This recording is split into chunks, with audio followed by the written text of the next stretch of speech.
The other problem is, of course, to take into account those religious traditions that don't fit into a classic Semitic religion model or even a theistic model. And Taoism and most forms of Buddhism are quintessential examples of these. So we have these, what have been termed to be non-theistic religions, and I think that's an adequate, if not perfect term. Non-theistic religions would seem to still have some sort of supposition of a transcendental reference point, a supposition of something outside the person, something beyond. One problem with this kind of definition would seem to be, what about those traditions that assume immanence rather than transcendence?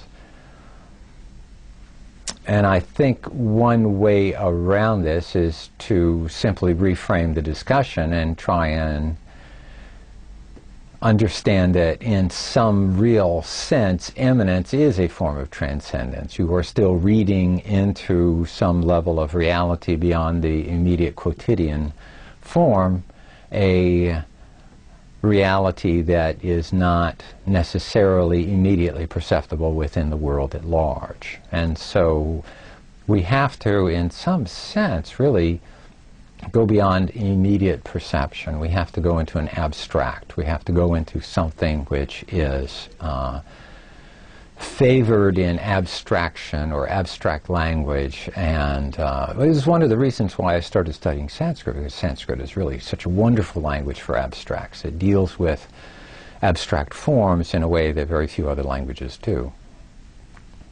And so Sanskrit has been a very fertile ground, linguistic ground, for all kinds of religious models in all kinds of ways. But to return to the question, we also have to take into account those religious traditions that do not have extraordinary abstraction in the way that Sanskrit does. And my study of Native American forms, for example, a study of tribal forms elsewhere in the world, whether it's in Central Asia or South Asia, certainly it's the case that many of these do not have a tendency towards abstraction in the manner that we would say of more sophisticated religious systems. But nonetheless, most of them, in some way, shape, or form, usually make a supposition of some sort of transcendent or transcendental object or entity in some manner. Whether we're talking about the Lakota Wakan, for example, this idea of a sacredness, or we're talking about notions of a sacred realm, for example. Even the Ainu, for example, in northern Japan or southern Sakhalin maintain that there is a sacred realm that speaks to them through the bear. And when we see these kinds of suppositions of a spiritual realm or a transcendental realm or a different realm and other realm in some way, shape, or form, I think that we're dealing with many of those same kinds of modeling. The other thing that I think that this question really is a problem for is the issue of personality. So many of the religious traditions assume that that transcendent object is personal, it is anthropomorphized, it is given a certain kind of human characteristic. And that's kind of a little bit of a problem in some ways. I think it is strongly present in some religious traditions.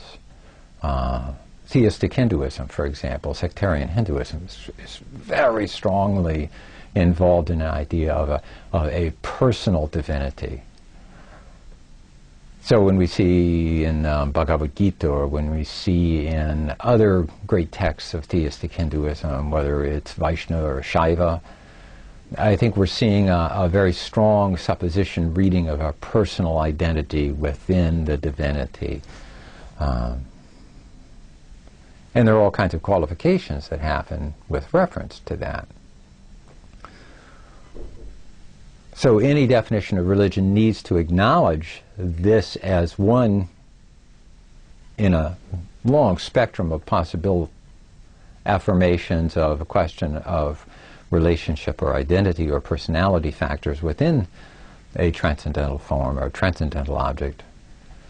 But at the same time, we end up with ones that are utterly and completely depersonalized, as in the case of extreme forms of transcendental Buddhism, for example, whether we're talking about Madhyamika or we're talking about Theravada forms or something of that nature, in which you have really fundamentally the denial not simply of a transcendental personality, but the denial of any personality in any way, shape, or form.